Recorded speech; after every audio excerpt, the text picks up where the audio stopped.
नाज़रीन अवां ख़बर शेयर कंदा हलूं। ठट्टो मां रिपोर्ट कर रहियो आहे ज़ाहिद अमीर जोखियो।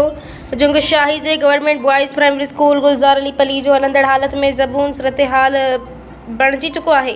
स्कूल के बरसातुनि सबबि मासूम शागिर्दनि ऐं उस्तादनि लाइ तमामु ख़तरनाक बणाए छॾियो। स्कूल जी छित मां चापड़ करण लॻा आहिनि, जंहिं सबबि प्राइमरी स्कूल ॻोठ गुलज़ार अली पली जो जे मासूम तालीम पिराईंदड़ शागिर्द ख़ौफ़ में वरितल आहिनि। जॾहिं त गवर्नमेंट बॉयज़ प्राइमरी स्कूल मंगर ख़ान जी इमारत न हुजण करे उतां जा शागिर्द बि मज़कूरा स्कूल में ज़िम कया विया आहिनि।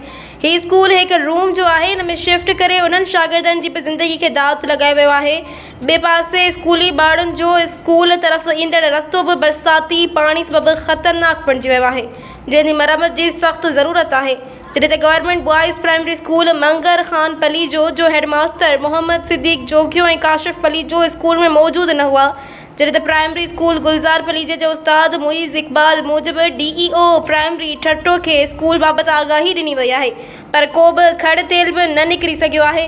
यादि रहे त हिन वक़्तु स्कूल जा पेलर मुकमल कमज़ोर थी विया आहिनि, जंहिं सबबि कंहिं वक़्तु कंहिं बि वॾे नुक़सान जो इम्कान थी सघे थो। मज़कूरा स्कूल जी मरम्मती कमु जल्द करायो वञे। स्कूल में पढ़ंदड़ शागिर्दनि जे वालिदेन, जंहिंमें गुलज़ार पली जो नूर मोहम्मद पली जो, उन्हनि तालीम खाते जे इख़्तियारनि समेत DC ठट्टो, MPA ठट्टो, MNA ठट्टो खां फ़ौरी नोटिस वठण जो मुतालबो कयो आहे।